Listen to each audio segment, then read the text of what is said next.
Breaking news చూస్తున్నారు. YCP మూడో లిస్టుపై జగన్ కసరత్తు చేస్తున్నారు. ముఖ్యమంత్రి క్యాంప్ ఆఫీస్కి ఎమ్మెల్యేలు క్యూ కడుతున్నారు. క్యాంప్ ఆఫీస్కి వచ్చారు ఎమ్మెల్యేలు జక్కంపూడి రాజా, పేర్ని నాని, కరణం ధర్మశ్రీ, ఎంపీ గోరంట్ల మాధవ్. మంత్రి జయరాంకు ఆలూరు టికెట్ ఇవ్వడం లేదన్నారు అధిష్టానం. సాయంత్రం ముఖ్యమంత్రితో మంత్రి జయరాం భేటీ కాబోతున్నట్టుగా తెలుస్తోంది. కర్నూలు ఎంపీ అభ్యర్థిగా పోటీ చేయాలని చెప్పి సూచించినట్టుగా తెలుస్తోంది అధిష్టానం. పెందుర్తి ఎమ్మెల్యే అదీప్ రాజ్కు కూడా పిలుపొచ్చినట్టుగా తెలుస్తోంది. పెందుర్తి టికెట్ మంత్రి అమర్నాథ్కు కేటాయించినట్టుగా సమాచారం అందుతోంది.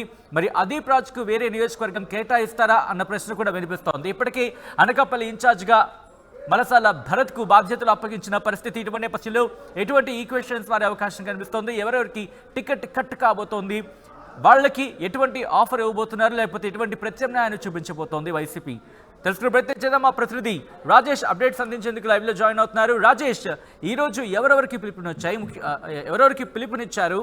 At the same time third list ఈరోజు రిలీజ్ అయ్యే అవకాశం ఉందా?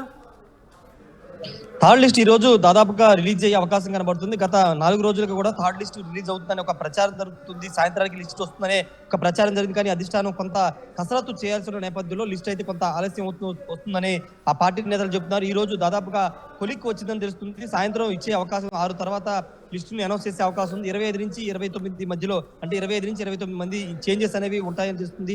మూడవ లిస్టుకు సంబంధించి ఇప్పటికే మొదటి లిస్టులో 11 మంది, రెండవ లిస్టులో 28 మంది, మొత్తం 38 మంది, 39 మందికి సంబంధించినటువంటి లిస్టుని అనౌన్స్ చేశారు. తాజాగా ఈ రోజు రిలీజ్ చేయబోతున్నటువంటి లిస్టులో 25 నుంచి 29 వరకు అభ్యర్థుల మార్పులకు సంబంధించిన అనౌన్స్మెంట్ ఉండే అవకాశం ఉందని తెలుస్తుంది. ముఖ్యంగా ఈ రోజు కొంతమందికి సంబంధించినటువంటి నియోజకవర్గాల ఎమ్మెల్యేలు ఇన్ఛార్జిని క్యాంపు కార్యాలయం పిలిచారు. వాళ్ళు చోడవరం ఎమ్మెల్యే ధర్మశ్రీకి సంబంధించి, అదేవిధంగా మాజీ ఎంపీ గోరంట్ల మాధవ్ వచ్చారు. అదేవిధంగా ఆలూరు మంత్రి ఆలూరు జయరాం కూడా వచ్చిన పరిస్థితి. వాళ్ళకి సంబంధించినటువంటి సీట్ల చేంజెస్ సంబంధించినటువంటి కసరత్తు కూడా జరుగుతుంది. ఇప్పటికే హిందూపురం ఎంపీగా గోరంట్ల మాధవ్ ఆయన స్థానంలో వేరే వారికి శాంతాకి ఇప్పుడు అనౌన్స్ చేసిన నేపథ్యం చూస్తే ఇప్పుడు గోరంట్ల మాధవ్ ఏదో ఒక నియోజకవర్గం ఎమ్మెల్యే టికెట్ అయితే ఆశిస్తున్నారు. అనంతపురంలో ఏదో ఒక నియోజకవర్గం కేటాయించాలని క్యాంప్ ఆఫీస్ చుట్టూ ఆయన ప్రదర్శన చేస్తున్న నేపథ్యంలో ఈ రోజు కూడా ఆయన సీఎం కలుస్తారనే ప్రచారం జరుగుతుంది. ప్రస్తుతం ఆయన క్యాంపు కార్యాలయం ఉన్నారు. వాళ్ళతో పాటు కర్నూలు ఎంపీగా గుమ్మనూరు జయరాంని పంపించాలని అధిష్టానం భావిస్తుంది. ఇప్పటికే అధిష్టానం తన నిర్ణయాన్ని చెప్పింది. కానీ ఆయన ఆలూరు తన కుమారుడికి ఇచ్చి తను ఎంపీగా పోటీ చేస్తానని చెప్తున్నారు.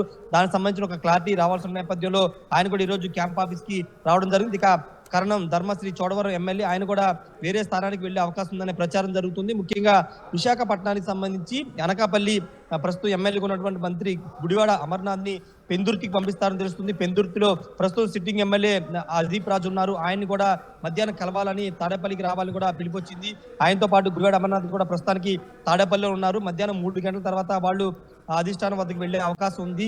అటు విశాఖపట్నానికి సంబంధించి చూస్తే కనుక అనకాపల్లి, చోడవరం, అదేవిధంగా పెందుర్తి 3 నియోజకవర్గాలకు సంబంధించిన స్పష్టత ఈ రోజు వచ్చే అవకాశం ఉంది. ఒకవేళ అనకాపల్లి ఎమ్మెల్యే ప్రస్తుతం ఉన్న ఎమ్మెల్యే గుడివాడ అమర్నాథ్ పెందుర్తి పంపిస్తే కనుక పెందుర్తి ఎమ్మెల్యే అదీప్ రాజుని చోడవరం పంపించి చోడవరం ఎమ్మెల్యే కర్ణం ధర్మశ్రీని అనకాపల్లి ఎంపీగా బరిలోకి దింపాలనేది వైసీపీ అధిష్టానం ఆలోచన కనబడుతుంది. దానిలో భాగంగానే 3 నేతలతో కూడా భేటీ అవుతారు. వాళ్ళతో మాట్లాడిన తర్వాత నిర్ణయం వెలువడే అవకాశం కనబడుతుంది. వాటితో పాటు చిత్తూరు జిల్లాకు సంబంధించి, ఉమ్మడి తిరుపతి జిల్లాకు సంబంధించినటువంటి నేతలతో కూడా ఇప్పటికే సమావేశం పూర్తయింది. అటు పోతలపట్టు నియోజకవర్గం సంబంధించి, అదేవిధంగా చిత్తూరు సంబంధించినటువంటి ఎమ్మెల్యేలు ఇప్పటికే కలిశారు.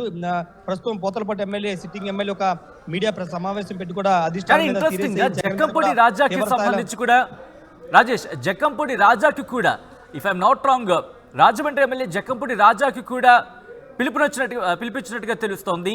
ఏంటి అక్కడ కూడా ప్లేస్మెంట్ మారే అవకాశం కనిపిస్తోందా? నియోజకవర్గం మార్చే అవకాశం ఉందా, లేకపోతే వేరే ప్రత్యామ్నాయం ఏమైనా కనిపిస్తోంది అక్కడ? జక్కంపూడి రాజానగరం నుంచి ఆయన ప్రాతినిధ్యం వహిస్తున్నారు. సిట్టింగ్ ఎమ్మెల్యేగా ఉన్నారు. ఆయన స్థానంలో ఎలాంటి మార్పు ఉండే అవకాశం అయితే లేదు. ఎందుకంటే ఆయన అక్కడ ఎప్పటి నుంచో ఉన్నారు కాబట్టి రాజానగరం స్థానం అయితే మారే అవకాశం అయితే లేదు. అయితే ప్రస్తుతం జక్కంపూడి రాజా వ్యక్తిగత కారణాల వల్ల నియోజకవర్గానికి సంబంధించినటువంటి అంశాల మీద ఆయన సీఎం కలవడానికి వచ్చినట్టు తెలుస్తుంది. ముందుగా ఆయన ధనుంజయ రెడ్డితో భేటీ అయ్యారు. తర్వాత సీఎం కూడా కలిసే అవకాశం ఉంది. వాళ్ళతో పాటు పేరు నాని కూడా వచ్చారు. ఆయన కూడా నియోజకవర్గానికి సంబంధించిన ఇష్యూస్ మీదే కలిశారని తెలుస్తుంది. వాళ్ళిద్దరికి సంబంధించినటువంటి ఇప్పటికే రాజానగరం అయితే సీటు మార్పు ఉండే అవకాశం లేదు. మచిలీపట్నానికి సంబంధించి చూస్తే కనుక ఆల్రెడీ మచిలీపట్నం ఎమ్మెల్యే పేరు నాని కుమారుడు పేర్ని కిట్టుకు ఆల్రెడీ ఇన్ఛార్జిగా ప్రకటించారు కాబట్టి వాళ్ళు కేవలం నియోజకవర్గానికి సంబంధించిన ఇష్యూస్ మాట్లాడడానికి సీఎం క్యాంపు కార్యాలయానికి వచ్చారు. మిగతా వాళ్ళు మాత్రం సిట్టింగ్ కు సంబంధించినటువంటి మార్పులు చేర్పులకు సంబంధించినటువంటి అంశాలతో మాట్లాడడానికి వచ్చిన పరిస్థితి అయితే ఉంది. ముందుగా అటు సజ్జల రామకృష్ణారెడ్డితో పాటు ధనంజయ రెడ్డితో భేటీ అవుతున్నారు. తర్వాత జగన్ మధ్యాహ్నం 3 తర్వాత జగన్ తోనే భేటీ అయ్యే అవకాశం ఉంది. జగన్ తో భేటీ అయిన తర్వాత వాళ్ళ సీటు పైన క్లారిటీ ఇచ్చేస్తున్నారు. స్వయంగా జగనే వాళ్ళతో మాట్లాడుతున్నారు. టికెట్ ఎందుకు ఇవ్వలేకపోతున్నాము, నియోజకవర్గం ఎందుకు మారుస్తున్నాము వివరాలు వాళ్ళతో చెప్పిన తర్వాత మాత్రం లిస్టు అనౌన్స్ చేస్తున్న పరిస్థితి ఉంది. ఈ రోజు కూడా మొత్తం అందరి నేతలతో పూర్తి స్థాయిలో కసరత్తు పూర్తి చేసి లిస్ట్ అయితే రిలీజ్ చేసే అవకాశం ఉంది. ఏ సమయానికి రిలీజ్ కావచ్చు అంటే వస్తున్న ఎమ్మెల్యేలు కావచ్చు, లేకపోతే మంత్రులు కావచ్చు, లేకపోతే క్యాడర్తో మాట్లాడి చర్చ జరిపిన తర్వాత పూర్తి స్థాయిలో డిస్కషన్ అయిన తర్వాత సాయంత్రం లిస్ట్ రిలీజ్ అయ్యే అవకాశం ఉందా, లేకపోతే ఈ మధ్యలోపే లిస్టు వచ్చే అవకాశం ఉందా?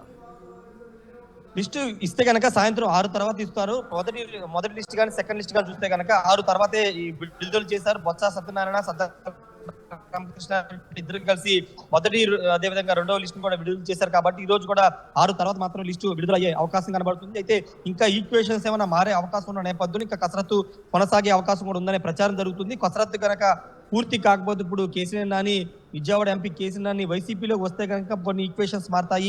తూర్పు నియోజకవర్గం నుండి తన కుమార్తెకి సీట్ ఆశిస్తున్న నేపథ్యంలో ఆ ఈక్వేషన్స్ కూడా సరిచూసుకోవాల్సి ఉంటుంది. కాబట్టి ఇంకా ఈ చేరికలు ఉంటే కనుక ఇలాంటి చేరికలు ఉంటే కనుక కసరత్తు ఇంకా పొడిగించే అవకాశం కనబడుతుంది. అభ్యర్థులకు సంబంధించిన మార్పులు ప్రక్రియ ఆలస్యం అయ్యే అవకాశం ఉంది. కాబట్టి లిస్ట్ కూడా ఆలస్యం అయ్యే అవకాశం ఉంది. కానీ దాదాపు ఈ రోజు 3వ లిస్ట్ ఇస్తారని చెప్తున్నారు. ఒకవేళ ఇంకేమైనా మార్పులు ఉంటే తర్వాత లిస్టులో చూసుకునే అవకాశం అయితే కనబడుతుంది. ఇప్పటికే ఆలస్యం అవుతుంది కాబట్టి ఇన్ఛార్జులను కొత్తగా నియమిస్తున్నటువంటి ఇన్ఛార్జులను సంక్రాంతి లోపే నియోజకవర్గాలకు పంపించి ప్రభుత్వ కార్యక్రమాల్లో భాగస్వామ్యం చేసి ప్రజలకు దగ్గరకు చేర్చడం ద్వారా కొంత ఎన్నికలకి ఈజీ అవుతుంది. వాళ్ళ ప్రజలు ఉంటారు కాబట్టి గెలిచే అవకాశం ఎక్కువ ఉంటుందని వైసీపీ అధిష్టానం భావిస్తుంది. కాబట్టి ఈ రోజు దాదాపుగా థర్డ్ లిస్ట్ అయితే విడుదల చేసే అవకాశం ఎక్కువగా ఉంది. సచిన్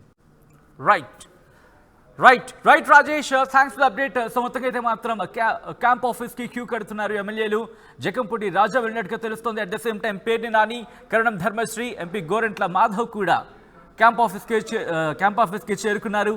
మంత్రి జయరాంకు కూడా ఆలూరు టికెట్ ఇవ్వడం లేదని ఆలూరు టికెట్ లేదని చెప్పి అధిష్టానం చెప్పినట్టుగా తెలుస్తోంది. ఈరోజు సాయంత్రం ముఖ్యమంత్రితో మంత్రి జయరాం భేటీ కాబోతున్నట్టుగా సమాచారం అందుతోంది. ఇక కర్నూలు ఎంపీ అభ్యర్థిగా పోటీ చేయాలని చెప్పి అధిష్టానం సూచించినట్టుగా తెలుస్తోంది. ఇక పెందుర్తి ఎమ్మెల్యే అదీప్ రాజ్కి కూడా పిలుపొచ్చింది. పెందుర్తి టికెట్ మంత్రి అమర్నాథ్కు కేటాయించినట్టుగా తెలుస్తోంది వైసీపీ అధిష్టానం.